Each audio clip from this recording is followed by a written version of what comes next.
नमस्कार दोस्तों, GK Arjun sir YouTube channel पे आपका एक बार फिर स्वागत है। जीआईसी प्रवक्ता इतिहास 2012 का हल प्रश्न पत्र में। तो चलिए वीडियो प्रारंभ करते हैं। वीडियो प्रारंभ करने से पहले आपसे एक छोटी सी रिक्वेस्ट है, अभी तक आप हमारे चैनल पर नए हैं तो प्लीज इस चैनल को सब्सक्राइब करें। सब्सक्राइब करने के बाद बेल आइकन की घंटी को क्लिक करना ना भूलें, ताकि जब भी मैं अगला वीडियो अपलोड करूं उसका नोटिफिकेशन आपके मोबाइल पर सबसे पहले पहुंचे। तो चलिए वीडियो प्रारंभ करते हैं। ये पार्ट 2 है, इससे पहले पार्ट 1 इसका वीडियो अपलोड हो चुका है जिसमें 30 क्वेश्चन है और 30 क्वेश्चन भी इसमें है। तो 31 नंबर से शुरू होगा। इसका पीडीएफ भी अवेलेबल है, तो पीडीएफ अगर आप लोगों को चाहिए तो पीडीएफ का लिंक डिस्क्रिप्शन में दे दिया हूँ, वहां से जाकर इसका पीडीएफ भी डाउनलोड कर सकते हैं। तो चलिए वीडियो प्रारंभ करते हैं। क्वेश्चन नंबर 31 है, मेगास्थनीज के अनुसार पाटलिपुत्र नगर एक समिति के द्वारा शासित था जिसमें सदस्यों की संख्या थी। तो ये जो है एक समिति द्वारा शासित था जिसमें सदस्यों की संख्या थी। तो इसमें आंसर हो जाएगा आपका डी, 30 सदस्यों की संख्या थी। यानी मेगास्थनीज मानता ये है कि जो समिति थी उसमें सदस्यों की संख्या 30 है, और इसमें जो है नगर परिषद की 5 सदस्यों वाली, यानी कि नगर जो परिषद थी मौर्य काल में, नगर परिषद में जो है 5 सदस्यों वाली थी। 5 सदस्यों वाली जो टीम थी वो 6 समितियों में बटी थी। 6 समितियों में बटी थी, यानी कि 6 पाँचे 30 सदस्य। तो इसमें टोटल इसमें पूछा है, टोटल हो जाएगा समिति 30 सदस्य थे। यानी एक समिति में 5 सदस्यों का होता था। और ये जो है नगर के पदाधिकारी होते थे, और नगर के पदाधिकारियों को कहा जाता था एस्टोनोमोई कहा जाता था। क्वेश्चन नंबर 32 है, अपने शासन काल के किस वर्ष में अशोक बुद्ध की जन्म स्थली लुम्बिनी गया था? तो किस वर्ष में जो है अशोक अपने जन्म स्थली लुम्बिनी गया था? इसका करेक्ट आंसर हो जाएगा सी, 20वें वर्ष। यानी अपने शासन काल के जो है 20वें वर्ष सम्राट जो है अशोक बुद्ध की जन्मस्थली लुम्बिनी गांव गए थे, और वहां पर जो है एक शिला स्तंभ स्थापित करवाए थे, और वहां की जो टैक्स थी 1/6 से घटाकर जो है 1/8 भाग कर दिए थे। तो इसका आंसर हो जाएगा सी। क्वेश्चन नंबर 33 है, अशोक ने अपने किस शिलालेख में अपने किस शिलालेख में जो है 8वीं जातियों का उल्लेख किया है? तो 8वीं जातियों का उल्लेख किया है, कौन सा शिलालेख है? तो शिलालेख है 13वें। आंसर हो जाएगा डी, 13वें। यानी 13वें शिलालेख में 8वीं जातियों का उल्लेख किया गया है। और 8वीं एक प्रकार की जो है जनजाति है, जिसको धमकी देते हुए अशोक द्वारा दिखाया गया इसमें 13वें शिलालेख में। तो इससे ये लगता है कि 13वें शिलालेख में 8वीं जातियों का उल्लेख मिलता है। 8वीं एक जनजातियां थी। क्वेश्चन नंबर 34 है, किस शासक ने गांधार कला शैली को संरक्षण दिया? तो गांधार कला शैली को किस शासक ने संरक्षण दिया था? तो गांधार कैली शासक का नाम था कनिष्क। आंसर हो जाएगा बी, कनिष्क। यानी शासक अगर नाम पूछता है गांधार कला शैली का संरक्षण तो कनिष्क हो जाएगा। ये कुषाण वंश के शासक थे, और इसने जो है गांधार शैली और एक मथुरा शैली, 2 शैलियों को किया था, प्रोत्साहन दिया था। और गांधार कला यानी जो यूनानी कला थी, इसको जो है प्रभावित था ये इसका शासनकाल कुषाण वंश का। क्वेश्चन नंबर 35 है, किस वंश के शासकों द्वारा भूमि अनुदान का प्राचीनतम अभिलेखित साक्ष्य मिला है? भूमि अनुदान इससे पूछ रहा है कि किस वंश के शासकों द्वारा जो है भूमि जो अनुदान के रूप में दी जाती थी, प्राचीनतम यानी सबसे पहला साक्ष्य मिला है। तो इसका करेक्ट आंसर हो जाएगा ए, सातवाहन वंश के शासन काल में। यानी सातवाहन वंश के शासकों द्वारा जो है भूमि तथा ग्राम दान में दिए जाने का उल्लेख मिलता है। और खासकर भारत में जो भूमि अनुदान का प्राचीनतम अभिलेख मिला है वह जो है सातवाहन वंश के समय से मिला है, जो प्रथम ईसा पूर्व सती का था ये।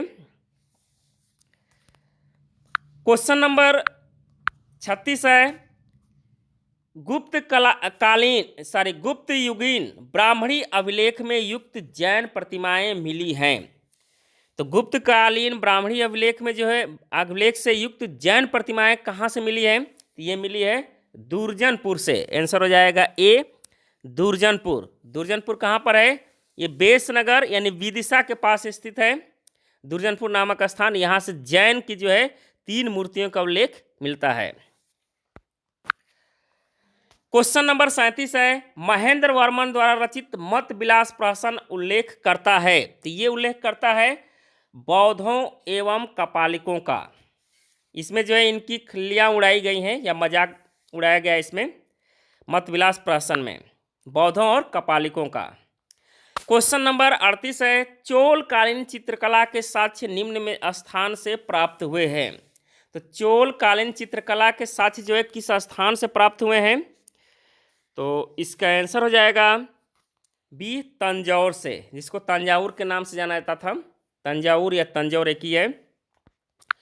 क्वेश्चन नंबर 39 है, चोल प्रशासन में उदासीन वर्यम किस विभाग से संबंधित था? उदासीन वर्यम किस विभाग से संबंधित था? तो ये था विदेशी संबंध विभाग से। आंसर हो जाएगा सी, विदेशी संबंध विभाग से।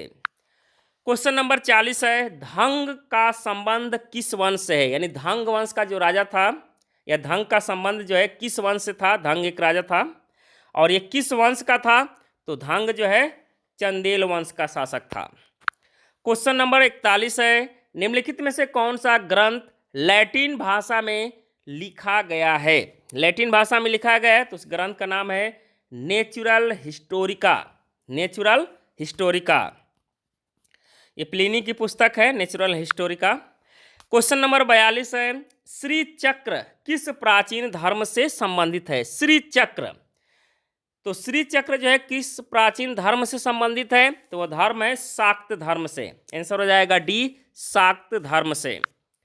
क्वेश्चन नंबर 43 है, सुप्रसिद्ध नाटक रंभा मंजरी की रचना निम्न में से किसने की? रंभा मंजरी की रचना निम्न में से किसने की? तो इसका आंसर हो जाएगा बी, न्याय चंद्र ने। यानी रंभा मंजरी की रचना किए थे न्याय चंद्र ने।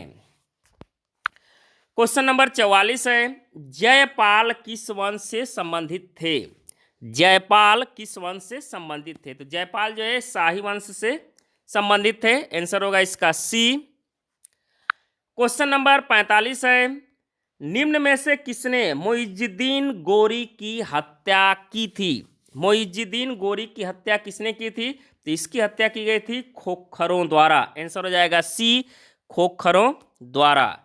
क्वेश्चन नंबर 46 है, आमिर हाजिब के पद पर रजिया ने किसे नियुक्त किया था? आमिर हाजिब के पद पर रजिया ने किसे नियुक्त किया था? तो आमिर हाजिब के पद पर रजिया ने नियुक्त किया था इख्तियारुद्दीन एतगीन को।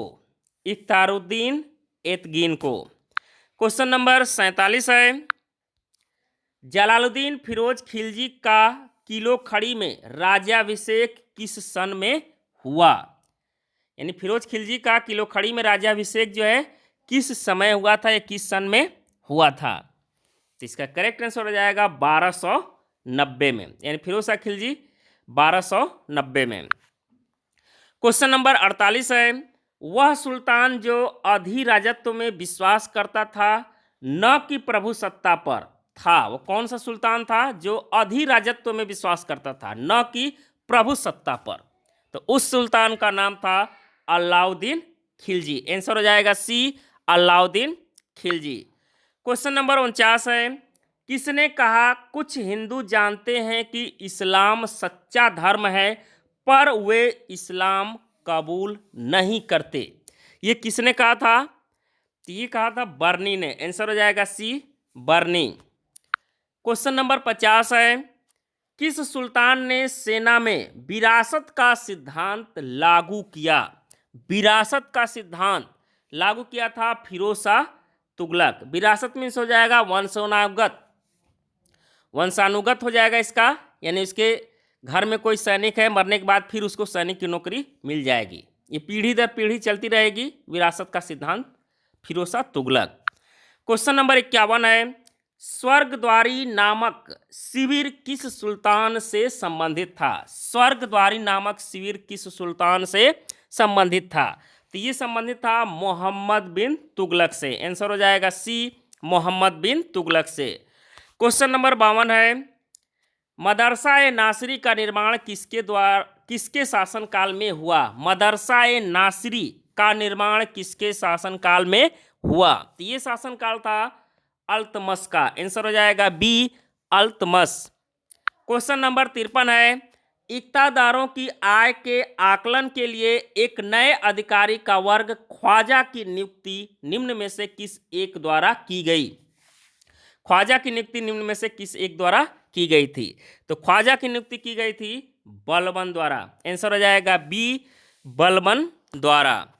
क्वेश्चन नंबर 54 है, मसाहत निम्न में से संबंधित था? मसाहत, तो मसाहत किससे संबंधित था? तो मसाहत जो है भूमि से संबंधित था। आंसर हो जाएगा ए, भूमि। क्वेश्चन नंबर 55 है, सम एक्सपेरिमेंट ऑफ मुस्लिम एडमिनिस्ट्रेशन के लेखक हैं? तो इसके लेखक हैं आरपी त्रिपाठी। क्वेश्चन नंबर 56 है, दिल्ली सल्तनत द्वारा संरक्षण दी गई भाषा थी? तो दिल्ली सल्तनत द्वारा दी गई संरक्षण की भाषा जो थी फारसी थी। आंसर हो जाएगा डी, फारसी। क्वेश्चन नंबर 57 है, अलाउद्दीन हसन बहमन शाह के नाम से कौन जाना जाता था? अलाउद्दीन हसन बहमन शाह के नाम से कौन जाना जाता था? तो अलाउद्दीन हसन बहमन शाह के नाम से जाना जाता था जिसका नाम था जफर खान। आंसर हो जाएगा B, Zafar Khan. Question number 58 है, कृष्णदेव राय के दरबार में अष्ट दिग्गज कौन थे? तो कृष्णदेव राय के दरबार में अष्ट दिग्गज कौन थे? तो ये जो है 8 तेलुगु कवि थे। आंसर हो जाएगा डी, 8 तेलुगु कवि। क्वेश्चन नंबर 59 है, आमुक्तमाल्य पुस्तक किस विषय से संबंधित है? आमुक्तमाल्य पुस्तक जो है किस विषय से संबंधित है? तो वह विषय है नागरिक व सैनिक प्रशासन से। नागरिक व सैनिक प्रशासन से। क्वेश्चन नंबर 60 है और अंतिम क्वेश्चन है, किसके दरबार में अब्दुल रज्जाक मिर्जा शाहरुख के दूत के रूप में आया था? तो अब्दुल रज्जाक जो है मिर्जा शाहरुख के दूत के रूप में आया था। किसके दरबार में आया था? तो वे थे देव राय द्वितीय के दरबार में। तो ये थे क्वेश्चन इसका 2012 के 60 क्वेश्चन तक हुआ इसमें। इसके बाद अगला पार्ट जल्दी अपलोड होगा। तो ये वीडियो कैसा लगा? वीडियो पसंद आया तो इसको लाइक करें, अपने दोस्तों के यहाँ अधिक से अधिक शेयर करें। धन्यवाद दोस्तों। जय हिंद, वंदे मातरम।